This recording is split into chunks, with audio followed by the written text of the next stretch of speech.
autónoma y cogobernada. Universidad de la República, la universidad de todos.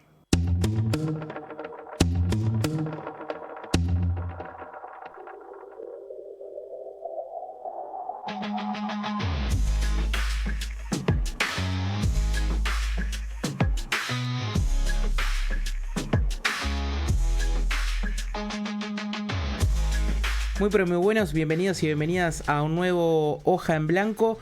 En esta oportunidad seguimos aprovechando las visitas extranjeras que vienen a nuestro país para poder sacar temas de charla que vinculan muchísimo con lo histórico y con la actualidad. Quien nos acompaña hoy es Juliana Rodríguez, politóloga colombiana, que antes de conversar un poquito más del tema de fondo, hablemos de lo informal. Ya cuando te vean, Juliana, se dan cuenta por qué estás en Uruguay, ¿verdad? Sí, ya. Llegamos hace 2 días, Ajá. 2 días para ver a Santa Fe contra Peñarol, hoy, el día de hoy. Y sí, estamos aquí felices con muchas personas de Colombia, somos un montón que venimos a ver a Santa Fe, a ver qué pasa. A ver qué pasa, sí. Con mejores ilusiones seguro que mi equipo, que es Peñarol, pero lo bueno es que ya tuvimos algunas reuniones de confraternidad, como debe ser, porque nada, nos une el deporte Por antes que supuesto nada que sí. y la pasión por el fútbol.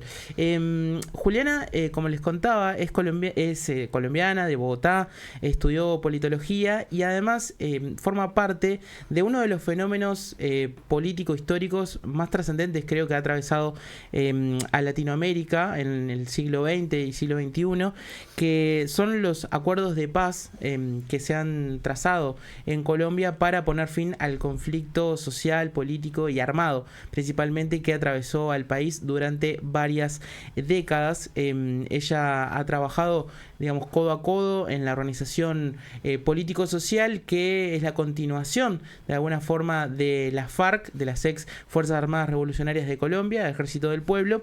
Y bueno, esa experiencia es la que un poco queremos traer para este Hoja en Blanco de hoy.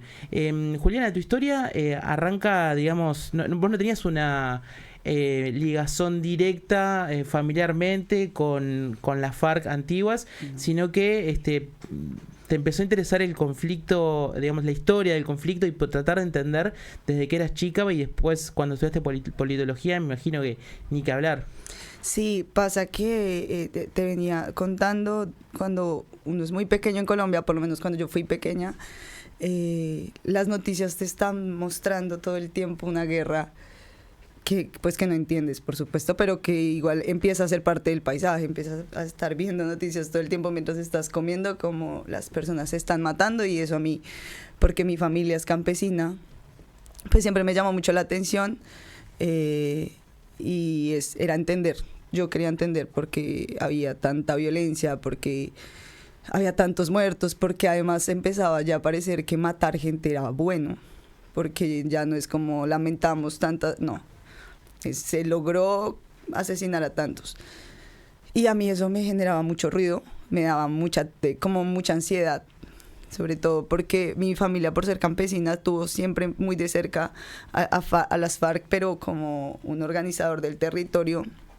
Por supuesto sabían que era la guerrilla, por supuesto sabían que eran los malos, pero mi familia me contaba otra versión, no de, no son los mejores, sino nosotros no tuvimos estado, ellos eran nuestro estado. Entonces yo tenía pues como muchas dudas respecto a qué pasa en este país. Luego entró a la universidad, y justo cuando yo entré a la universidad ya estaba por firmarse el acuerdo de paz. Y ahí, bueno, entra como esta curiosidad. Yo siempre también me gustó mucho la comunicación. Yo hacía parte de un medio de comunicación alternativo chiquito, y asumimos la responsabilidad de cubrir la que fue su última conferencia, y conocí un montón de gente que iba a estar en proceso de reincorporación, guerrilleros, guerrilleras, gente muy grande, gente muy chica, que a mí me cambió.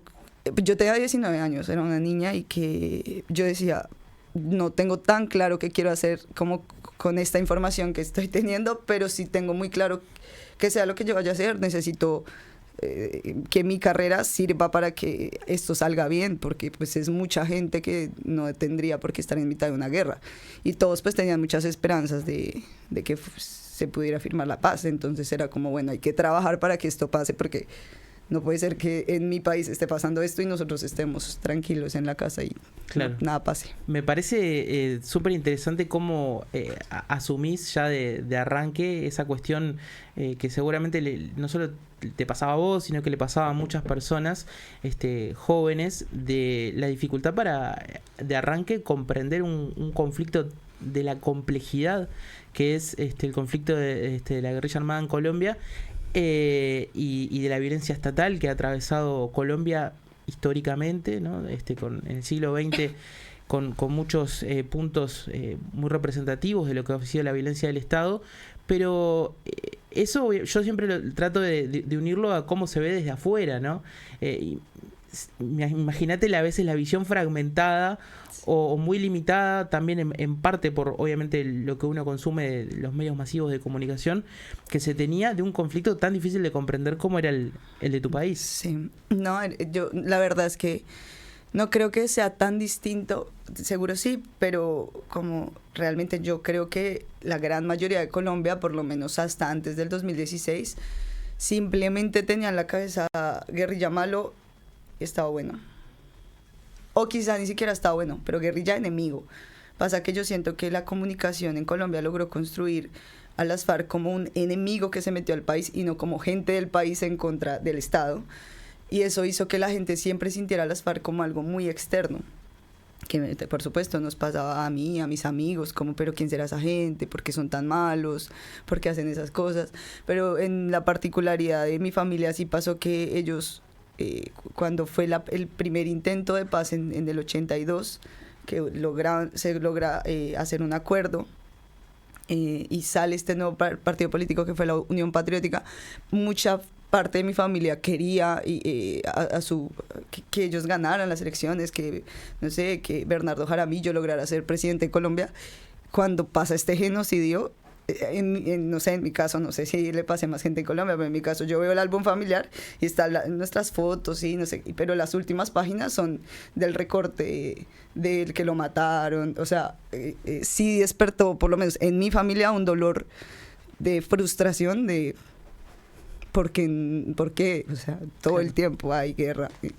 Sí, eso sí, obviamente es súper doloroso y a mí me generó pues muchas ganas de entender y de saber si se podía ayudar en algo para que dejara de pasar. Eso que vos narrás de los 80 fue todo un punto de inflexión, porque en esa primera aproximación político-electoral que tuvo Unión Patriótica tuvo muy buenos resultados, y durante la década de los 80 y hasta principios de los 90 hubo un plan sistemático de violencia del Estado para, como decías, un genocidio político, de acribillar a todas las personas que se alzaran como líderes de esa fuerza política que intentaba hacer un brazo, digamos, democrático, una opción electoral de lo que en aquel momento eran las FARC. Claro, fueron más de 5.000 personas que fueron asesinadas entre el 85, que fue la creación de la Unión Patriótica, hasta el 2002. Exterminaron el partido y los pocos líderes que aún existen fue porque fueron exiliados y volvieron tras la firma del acuerdo de paz a seguir trabajando por lo mismo, y es gente que igual sigue teniendo las mismas amenazas, gente que sigue corriendo en riesgo su vida, pero es mucha gente. O sea, me ha pasado que ahora que yo vivo en Argentina y la gente dice, no, es que son 30.000 desaparecidos. Es terrible, es espantoso que haya pasado eso, y yo siento que en mi país se hablan de cifras como si ya fuera cualquier cosa, y yo digo, qué locura que acá les duele, así hubiese sido uno, es una mierda, pero en mi país hablan de no, son 10.000 falsos positivos, son 5.000 de un partido político, son no sé más de 7 millones de víctimas del conflicto armado, y ya, sí, eso pasó. Sí, eso es uno de los...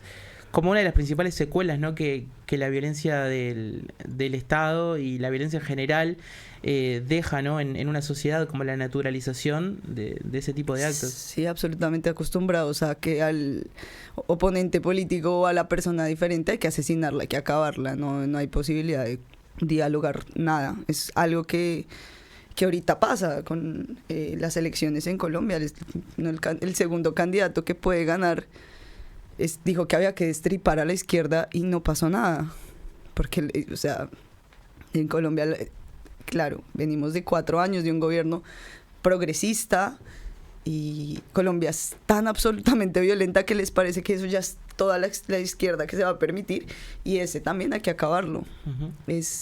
Claro, es mucha gente la que está en este momento aceptando la existencia de la izquierda, pero también es otra que está agudizando la violencia de una forma que no sé en qué pueda terminar algo como eso, porque sí veo mucha gente, se ve mucha gente que está de acuerdo con que hay que destripar a la izquierda. Sí, ahí hay, ahora, después capaz que más adelante nos metemos en esta cuestión de cómo se está viviendo la actualidad en el país, que un poco va a tono, ¿no? de este repunte de las derechas, de las extremas derechas en buena parte de los países de Latinoamérica.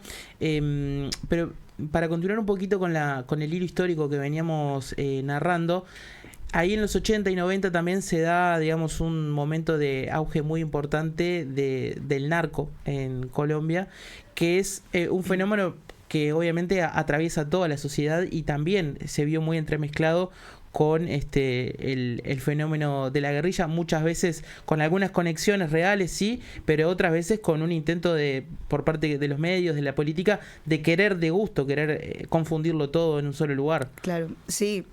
Sí, pasa que en los 80 con primero que el narcotráfico construye casi que culturalmente a Colombia desde los 80, y es chistoso porque hay como una normalización del narco. El narco no es tan malo porque, bueno, no sé, hay una situación aspiracional ahí, pero la guerrilla es horrible porque es narco. Entonces, sí pasó que, por supuesto, existen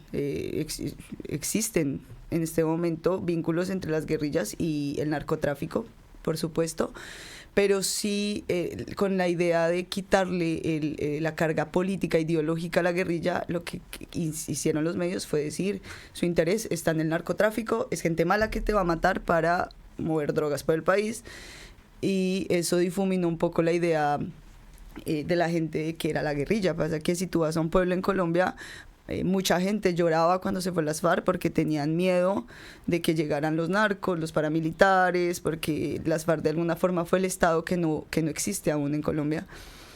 Pero para muchos otros que son absolutamente ajenos a esa realidad, son narcos malos, violadores, bueno, de todas las cosas que se construyó la idea de un monstruo, absolutamente deshumanizado además. Las FARC no tenían rostro de persona, eran un monstruo.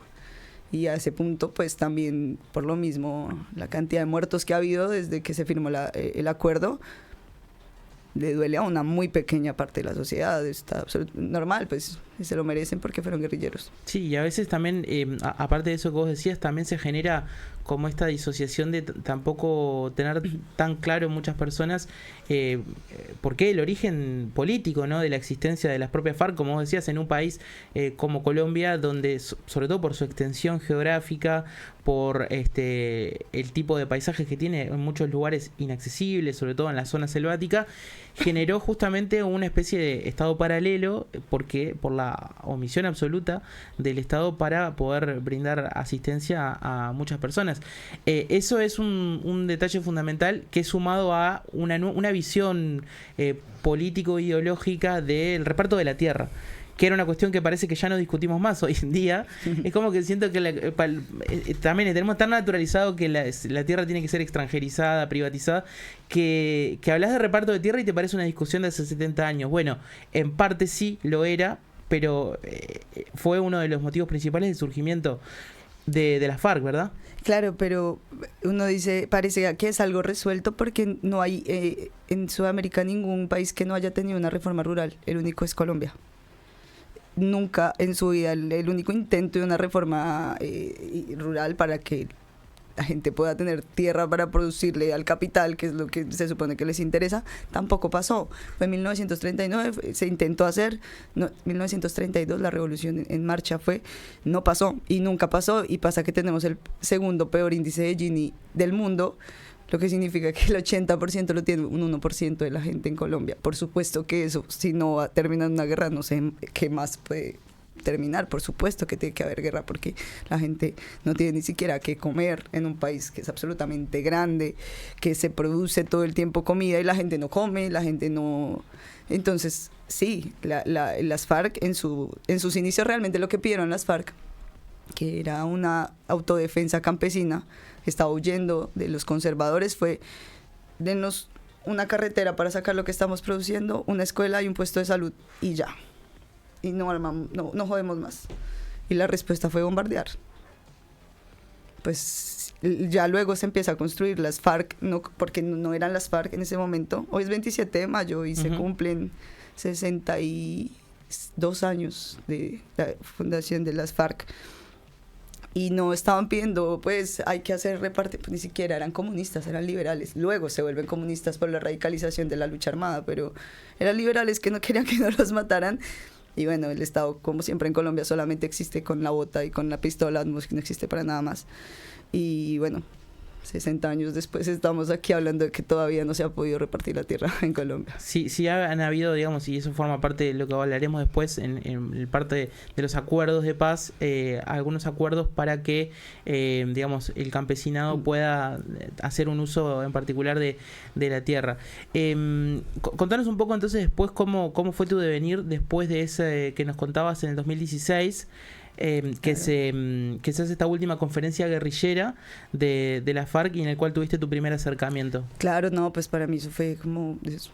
Ya encontré el sentido de la vida, porque pues yo sentía que tenía que entregar pues por lo menos todas las fuerzas que tuviera en ese momento para que pasara algo bueno en Colombia.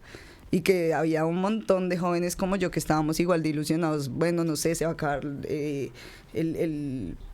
¿cómo se llama? El servicio militar obligatorio, se va a acabar, no sé, los falsos positivos, vamos a poder estar tranquilos.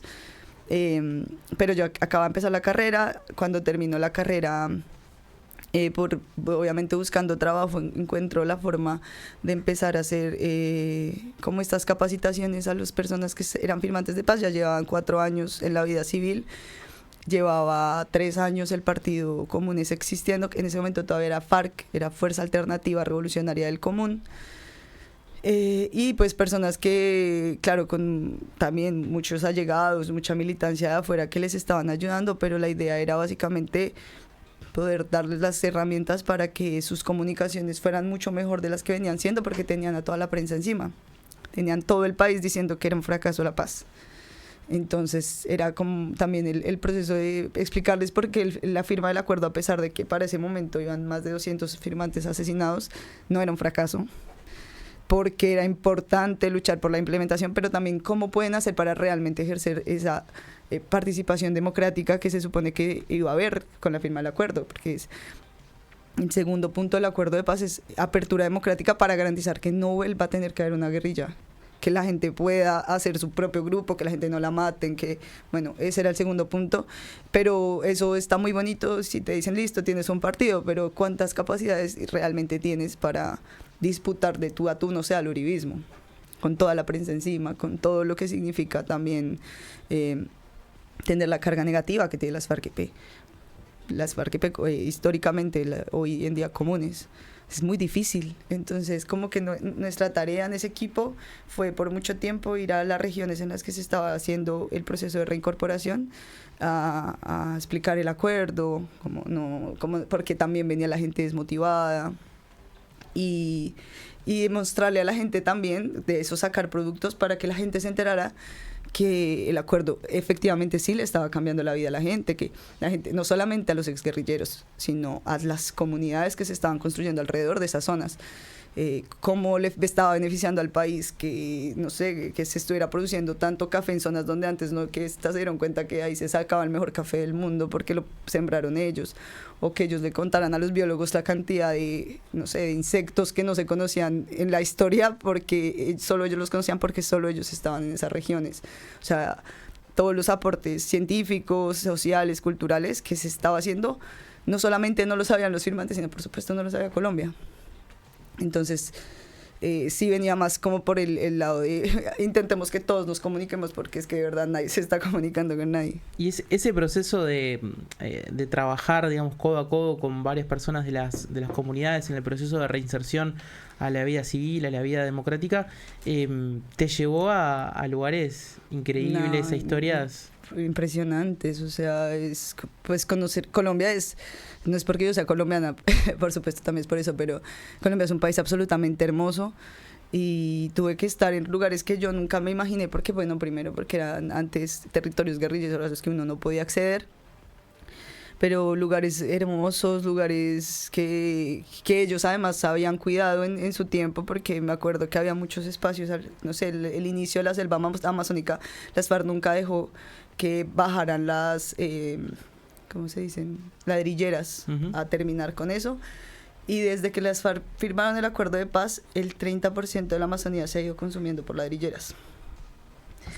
Y pues esto obviamente es muy triste, pero también no sé, es tener la oportunidad de ver a un montón de gente que pensaba que su vida se iba a consumir en la selva matándose, con una familia, no sé, con sus proyectos productivos, con un montón de cosas que... O sea, yo tuve que recorrer Colombia de punta a punta en eso, y pues para mí era increíble, siempre ha sido muy lindo, y seguramente que será el mejor trabajo que he hecho, no lo sé, pero sí fue impresionante, obviamente, con todos los peligros que significa recorrer Colombia, porque la firma del acuerdo, primero, no significaba el fin de la violencia en Colombia para nada, era un principio, pero segundo, después del acuerdo, como llegó un gobierno que no le gustaba el acuerdo y no hizo nada para impedir que renaciera y se recrudeciera la guerra, pues efectivamente hay una agudización de la violencia terrible, y cada vez más grupos armados, o sea, muy pequeños, diferente a las FARC, pero y el paramilitarismo siempre estuvo y ahora está fortalecido después de tantos gobiernos de derecha. O sea,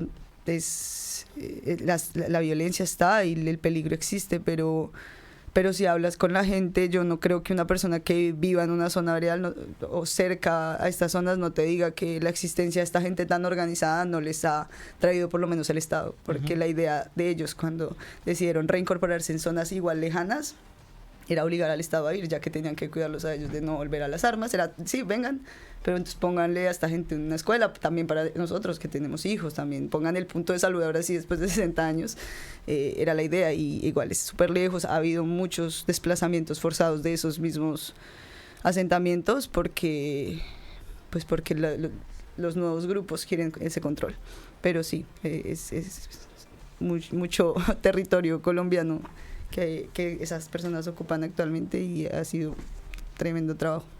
Y ahí entiendo que también debe haber un trabajo muy importante de las nuevas generaciones. Bueno, vos también en parte sos de esas nuevas generaciones, pero cómo el rol de los jóvenes, ¿no?, juega un papel fundamental en esto de acercar por ejemplo, a las nuevas tecnologías, a nuevas herramientas, a la alfabetización en un montón de cuestiones, a personas que estaban viviendo en pueblos alejados, que habían sido que estaban prácticamente aislados de el resto de Colombia, y ese compromiso, esa voluntad de la reincorporación a la vida social, ahí las nuevas generaciones ¿cómo lo están haciendo? Pues pasa que desde el acuerdo de paz hubo una generación que se ilusionó muchísimo con la paz.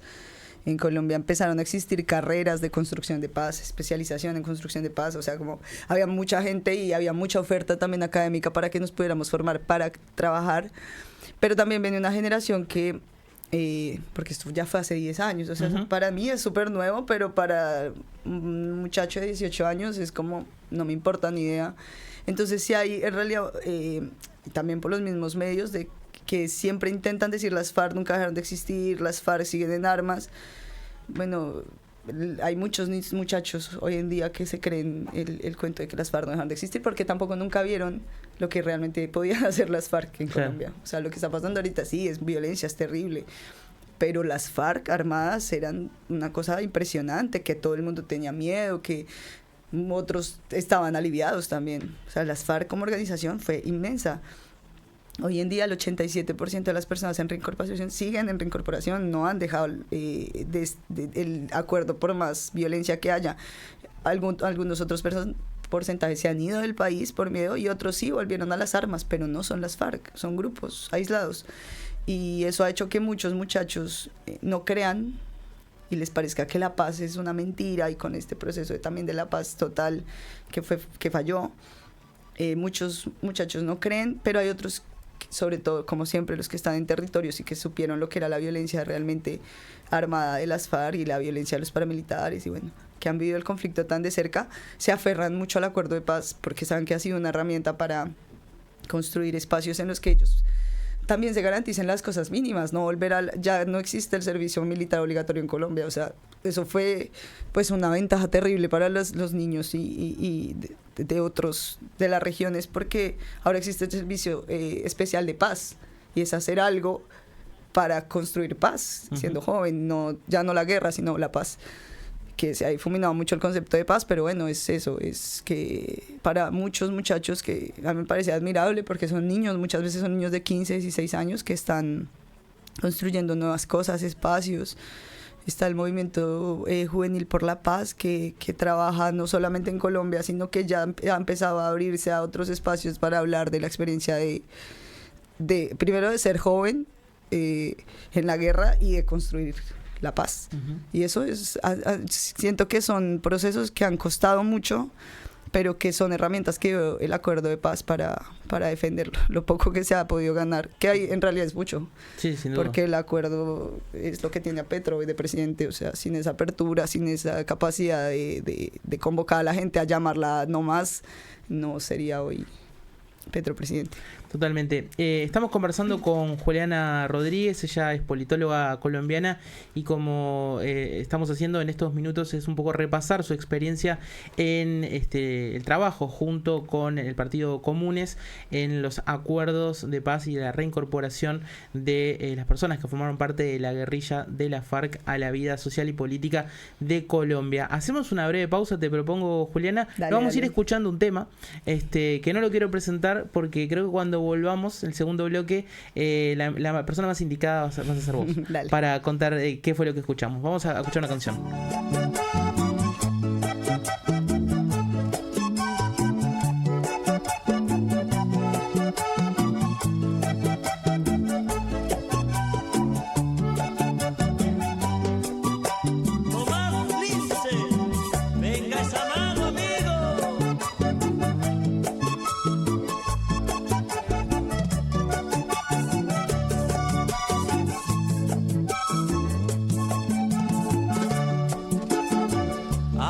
Amigos del pueblo que me conocieron siendo parrandero, a hacerles saber yo quiero el por qué no he vuelto a parrandear.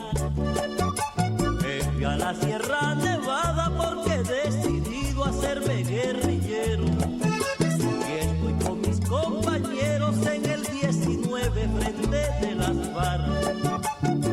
He tomado este camino porque considero que los pobres de Colombia seamos quienes estemos en el poder. Hombre, porque ya está bueno tanta explotación contra los proletarios, y la lucha por ser libres es para nosotros sagrado deber. Y por eso guerrillero soy guerrillero, empuño el fusil y al combatir lo hago hasta vencer o hasta morir por justicia y paz, que es lo que quiero. Lo hago hasta vencer o hasta morir por justicia y paz, que es lo que quiero.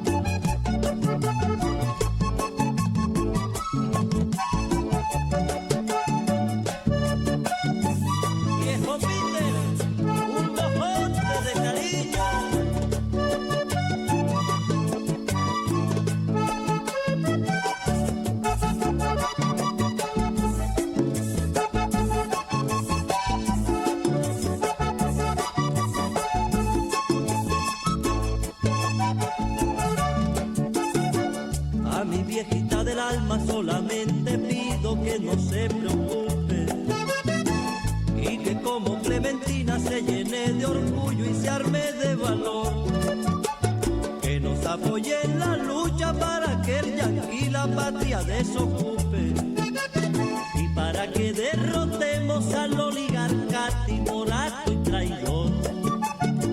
Nunca he querido la guerra, si ahora soy guerrero es por necesidad.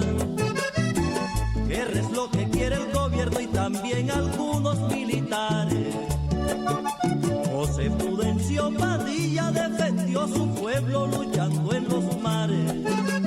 Guerrilleros de la sierra lo defenderemos con honor y lealtad, y por eso guerrillero soy guerrillero, empuño el fusil y al combatir lo hago hasta vencer o hasta morir por justicia y paz, que es lo que quiero.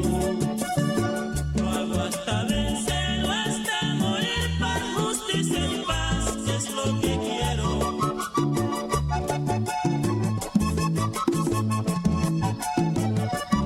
Compadre Bono, un amante de la paz.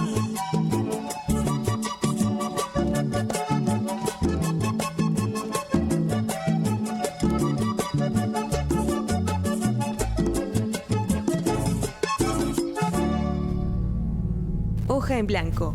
Periodismo local.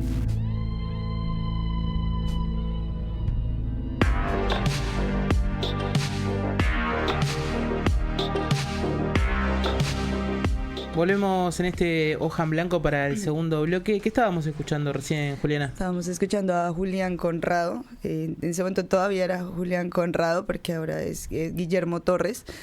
Esa canción es una de sus primeras canciones que hizo cuando hacía parte de las FARC EP.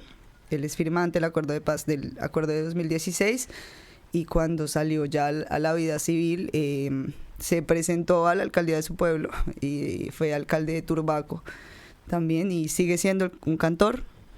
Ahora es Guillermo Torres porque Julián Conrado era su alias.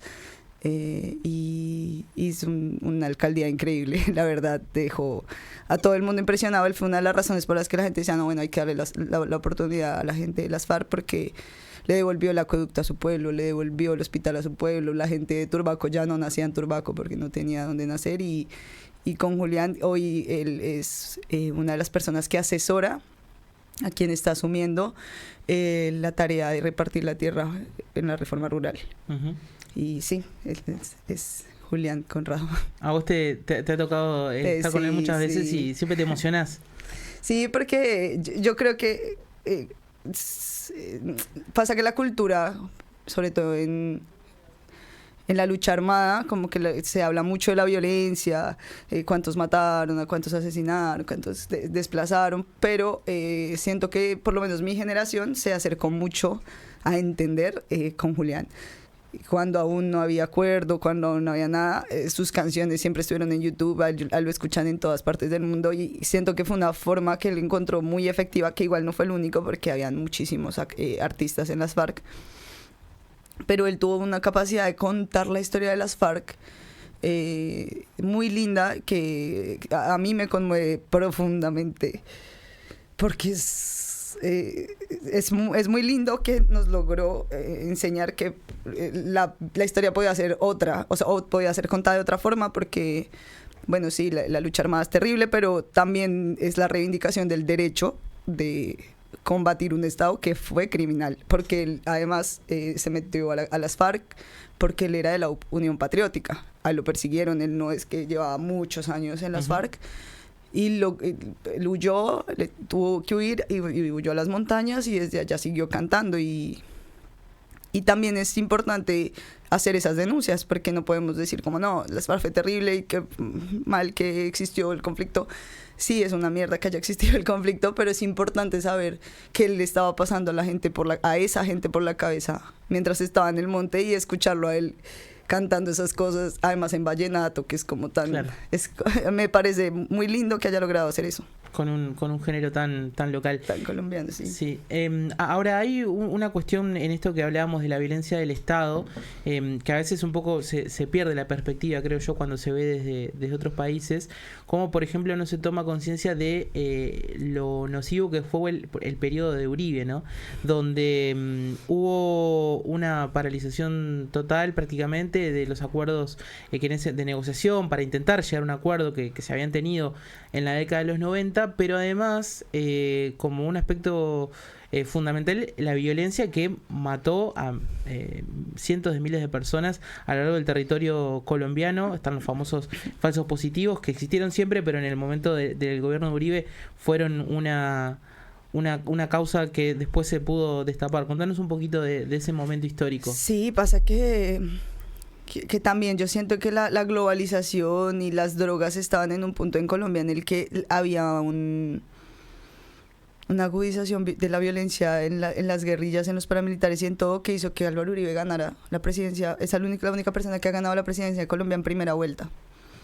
La gente estaba muy cansada, y eso no hay que negarlo nunca. La gente estaba muy cansada de la guerrilla. Claro, porque siempre dijeron el problema de la guerrilla. O sea, la guerrilla existe, entonces por ende tienen que existir los paramilitares. Entonces siempre el enemigo en común era la guerrilla.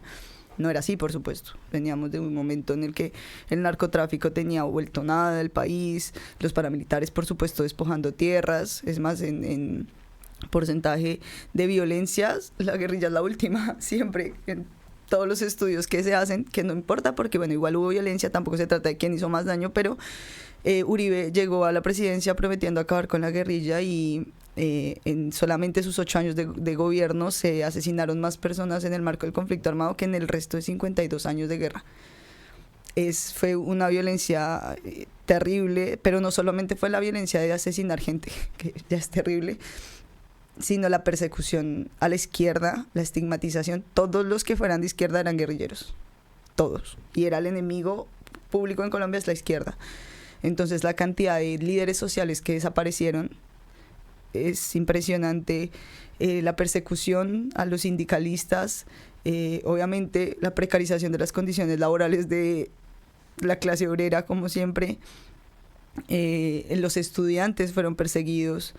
La salud se acabó en Colombia, las pensiones no había, las horas laborales aumentaron, o sea, fue bueno, y además la llegada de todas las tropas gringas a nuestro país, que es como, éramos literalmente su patio trasero, y eso aumentó violencias sexuales, o sea, de todas las violencias que se les pueda ocurrir, eso pasó en el periodo de Álvaro Uribe, que lo mismo fue tan fuerte, o sea, en Colombia siempre estuvo la derecha, pero fue tan terrible que logró un poco romper la idea de, bueno, ya está, no, ni siquiera ese país que es tan violento, claro. Que era lo que decía, no sé, Iván Cepeda, hace poco lo entrevistaban y le decían, bueno, es que la política de la paz total fue un fracaso, es terrible, bla, bla, bla, bla. Y él decía algo que yo siento que es lo que realmente nos deberíamos preocupar, y es pero la política de la guerra total que nos ha dado. No, o sea, yo no, obviamente hay países que la han pasado muy mal, pero yo digo, es mucha violencia por muchos años, o sea, no puede ser que ni siquiera tengamos una oligarquía o una burguesía que algún día haya dicho, bueno, ya, podemos simplemente explotarlos, no es necesario acabarles la vida. Y bueno, con Álvaro Uribe fue la exaltación de todas las formas de violencia. A eso se le suman, por supuesto, los falsos positivos, que ya ni siquiera sabemos cuántos son, porque la JEP aumenta la cifra cada tanto y que se da cuenta que encuentran tanta gente enterrada. O sea, eso es como cualquier cosa ya. Pero ya son más de 7.000 casos confirmados por la JEP, pero víctimas más de 12.000. Tremendo. Y eso fue con Álvaro Uribe, y eso es la promesa ahorita. Después de ese periodo tan violento, viene, bueno, los años en los que con el gobierno de Santos empieza a darse ese acercamiento que termina prosperando en el acuerdo de paz. Uh-huh. ¿Cómo, que esto también siempre es un detalle muy importante para contar, cómo fue en parte de los acuerdos esta cuestión de, bueno, de la asunción de la responsabilidad por parte de quienes formaban parte de la guerrilla, cómo se juzgan, digamos, los hechos, cómo se va a estar armando eso? Bueno, para construir la justicia especial de paz, que es... Esa es la JEP que vos mencionabas. Ese es el quinto punto del acuerdo de paz, que es todo lo concerniente a asumir responsabilidades y a darle fin al conflicto de forma jurídica. Lo que se hizo fue construir tres personas del gobierno y 3 personas de FARC se sentaron, 3 personas que sabían de derecho, a construir un tribunal en el que o sea, lo más importante era responderle a las víctimas, pero pasa que para ese entonces Juan Manuel Santos, lo que le decía a Timochenko era, ya está, digan que fueron ustedes, les damos 8 años máximo de cárcel, pero no va a haber cárcel, sino que les contamos los años que ustedes llevan aquí hablando con nosotros, que son 4, esos 4 años que ustedes vayan y hagan algún servicio social. lo que decía y lo que dijeron las FARC en ese momento fue: aquí no nos sentamos a intercambiar impunidades con ustedes, o sea, nosotros no vamos a salir impunes, pero ustedes tampoco. Así que todo el mundo tiene que ir al tribunal y todo el mundo tiene que contar qué pasó. Y el que no entregue verdad, porque para eso hay un equipo que obviamente tiene que investigar, se va a la cárcel. Lo máximo era una pena de 8 años, pero una pena restaurativa, es decir, los compromisos son participar permanentemente de las actividades de las comunidades que sufrieron la violencia, porque casi siempre que se entiende las víctimas son una persona que le hicieron esto. No, en Colombia pasa que las víctimas casi siempre son grupos muy grandes, porque son pueblos, porque son, pues sí, claro, hay un montón de víctimas individuales, pero la idea era no entender la pena como algo: ay, ¿cuánta plata quieres? Sí, porque eso también va a pasar. Las FARC entregó bienes, las FARC entregó todo lo que tenían, se lo entregó al Estado y el Estado tiene que devolverle, indemnizar a las víctimas. Uh-huh. Eso no ha pasado, pero ellos ya entregaron bienes. Ese proceso fue supervisado por la ONU. Por la ONU. Además. Hace poco salieron a decir que no habían entregado todo y luego no, que se equivocaron, que sí lo habían entregado, pero ya queda en el imaginario público que no entregaron todo. No, eso hacen. Es interesante esto que vos decías de que el proceso, sobre todo por parte de la FARC, fueron con la postura de que no fuera, interesante ese concepto de no un intercambio de impunidad, porque eso de asumir las responsabilidades y que todas las partes sean juzgadas es lo que en definitiva permite sentar las bases para una paz social, no solo armada, pero una paz social para poder construir hacia adelante, que era la idea. Claro, porque es que el fin del conflicto no iba a ser que dejaran de disparar, porque la gente tiene mucho odio en Colombia. Y hasta que no atendamos el proceso y la necesidad de la reconciliación, no la reconciliación romántica, sino el entender que hubo una estructuralidad que empujó a un montón de gente a ser victimario y al mismo tiempo también fue víctima, porque hay un montón de personas que hicieron parte de las FARC y fueron víctimas de un Estado que no estuvo. Y eso también es importante decirlo. Y era entender eso, como hay un doble rasero, porque hay víctimas, hay victimarios y hay víctimas que son victimarios. O sea, hay un montón de situaciones que lo ideal y lo que se pensó es: lo punitivo no nos va a servir de nada. A nadie le sirve meter a 13.000 hombres a la cárcel, menos las cárceles de Colombia, que están llenas de ampones y siguen siendo ampones desde dentro de las cárceles, cuando hay un conflicto tan violento que ha dejado heridas tan grandes que la gente tiene mucha rabia, tiene mucho dolor, es muy pobre, porque lo que ha hecho la violencia ha sido no solamente generar tristeza, sino mucha pobreza en Colombia. A pesar de que es un país absolutamente rico, hay mucha pobreza, y la idea era atacar las condiciones que llevaron a que puedas volver a ser víctima, además, y garantizarte que esto no volverá a pasar, porque la idea de que se entregue verdad, es decir, esta estructura funciona así, desestructúrenla, porque a mí me pagó tal, o a mí así funciona en este espacio de Colombia, no sé. Toda la verdad que se ha entregado, que no solamente lo ha hecho las FARC, también se dio porque las FARC dijo: yo no peleé solo por 60 años, o sea, yo tuve muchos enemigos, y ustedes saben que ustedes participaron en cosas horribles, entonces nos sentamos todos o la paz no va a ser completa, porque hay muchas más víctimas de ustedes que no saben nada todavía. Y contanos un poco, ahora como para ir cerrando, cómo fue ese proceso de reinserción a la vida social, cívica de muchas de las personas que habían formado parte de la guerrilla en el nuevo partido político que es Comunes. Bueno, Comunes, a mí me pasó algo muy lindo cuando yo conocí a esta gente en 2016, cuando que yo les decía a ustedes qué quieren hacer cuando salgan de acá. Quieren, no sé, estudiar. A mí todas las personas a las que les pregunté decían: lo que decida el partido. Y para mí era una locura. Yo decía: no, pero ¿cómo vas a desperdiciar tu vida después de estar tanto tiempo en la guerra? Ahora te vas a ir a desperdiciar tu vida en un partido político. Claro, porque eso pasa porque yo soy una muchacha de una ciudad que considera que sus deseos individuales son los que tienen que prevalecer, pero ellos siempre tuvieron una concepción colectiva de nos vamos todos y hacemos todos, todo porque todos somos una familia. Era una percepción de la vida que nosotros no podemos entender porque estamos sumergidos en el neoliberalismo. Ellos no lo estaban, ahora ya es diferente, pero cuando empezaron a construir el partido siguieron funcionando demasiado organizadamente. O sea, la estructura es impresionante. El partido debe ser el único partido en Colombia que tiene una estructura realmente organizada como partido en el marco del leninismo, pues. Pero fue muy difícil, y ha sido muy difícil porque la apertura democrática no es solamente que yo pueda ir a votar, es que yo tenga información al respecto, y la información que se le da a los colombianos es que o que son reincidentes y que volvieron a la guerra, o que son violadores, narcotraficantes y la peor escoria del mundo. Y eso ha hecho que ellos realmente, pues apertura democrática no hubo, porque ellos no pueden participar, la gente no quiere que ellos hablen, la gente le molesta que ellos hablen. A la mayoría les molesta. No, es que siempre pasa que ellos dicen, ustedes no, ni siquiera deberían opinar en Colombia.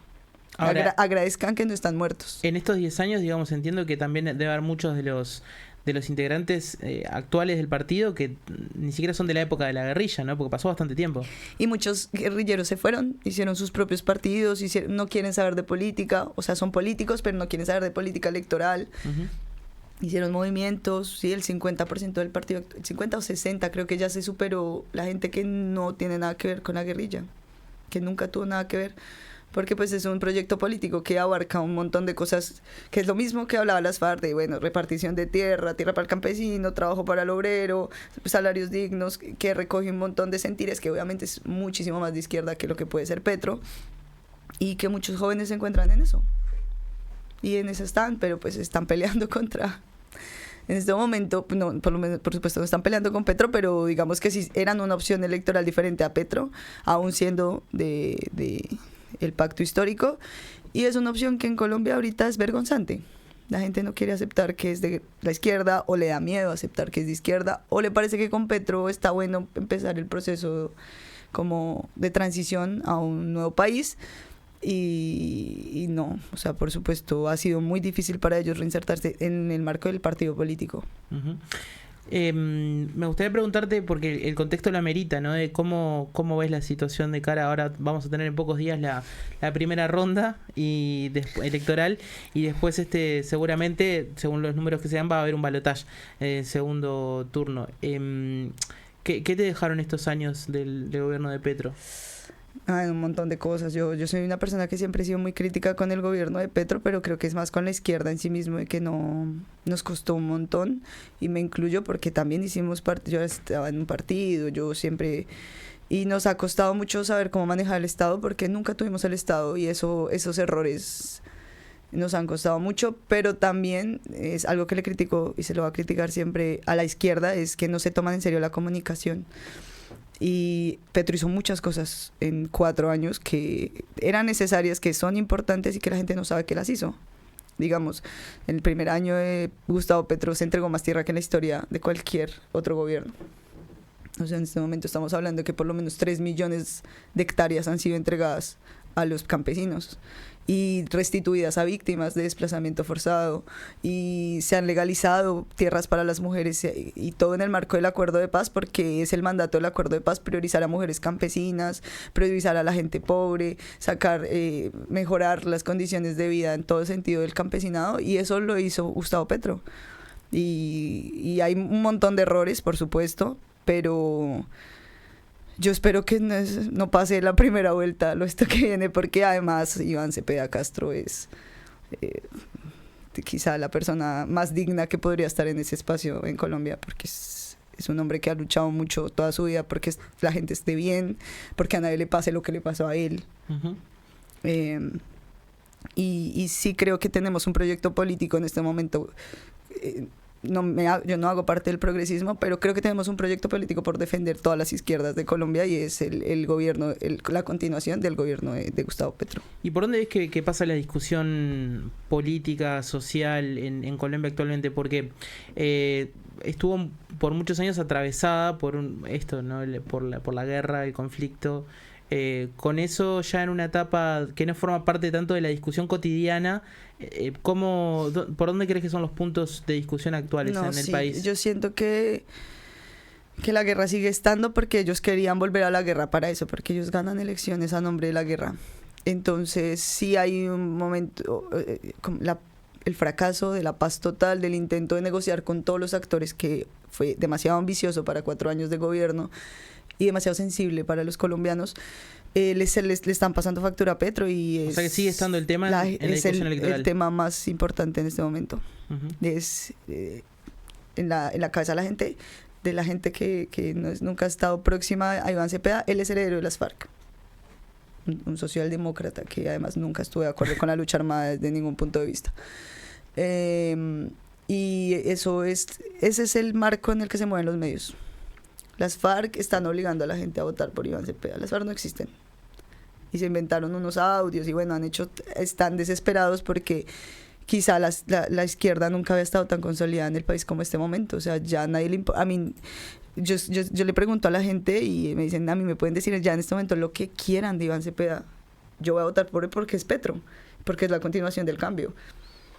Hay otros que dicen, no, cualquiera, o sea, mañana les traen a Adolfo Hitler y le votan a Adolfo Hitler porque no es Iván Cepeda. Claro, ahí Colombia no está escapando a lo que está pasando en casi todos los países, ¿no? De la polarización extrema. Sí, igual sí hay una polarización importante. Yo siento que Colombia está en un 50-50. Claro. Ojalá esté en un 51, porque el domingo ya son las elecciones, pero sí siento que en este momento, que era obvio que la izquierda que la derecha iba a reaccionar. Si nosotros ganamos, es por muy poco. Uh-huh.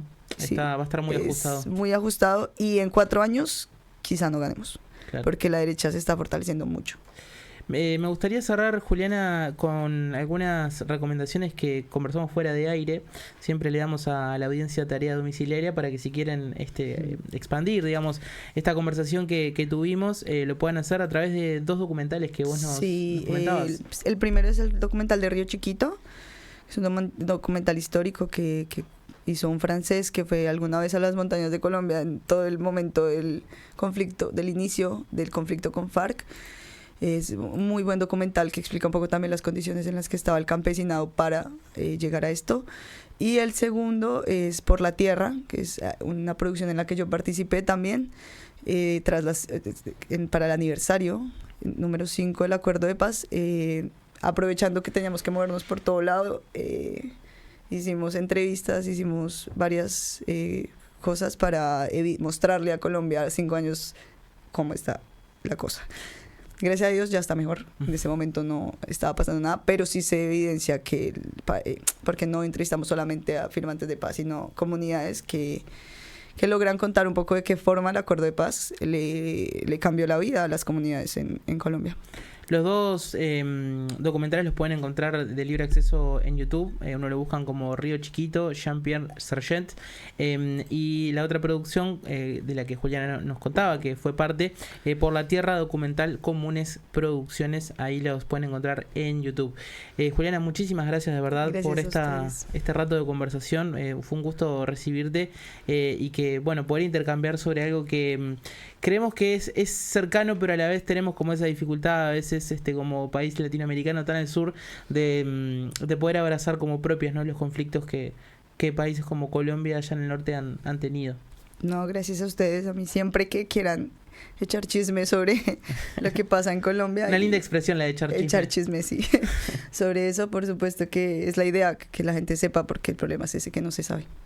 Juliana Rodríguez, politóloga, nos acompañó hoy en Hoja en Blanco. Muchísimas gracias a todo el equipo de Uniradio, practicantes y demás que están haciendo posible que tengamos estos programas. Nos pueden encontrar con más contenidos a través de las redes sociales, ya saben, en YouTube y de Uniradio, y también en redes sociales de la radio, Uniradio Udelar.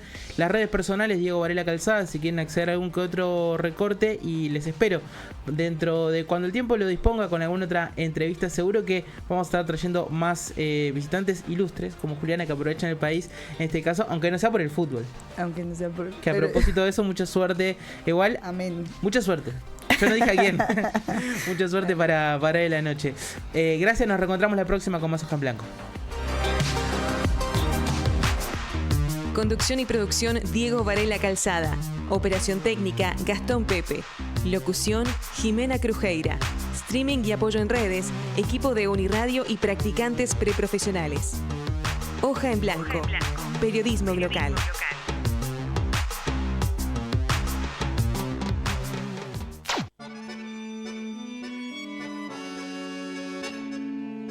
Uniradio 107.7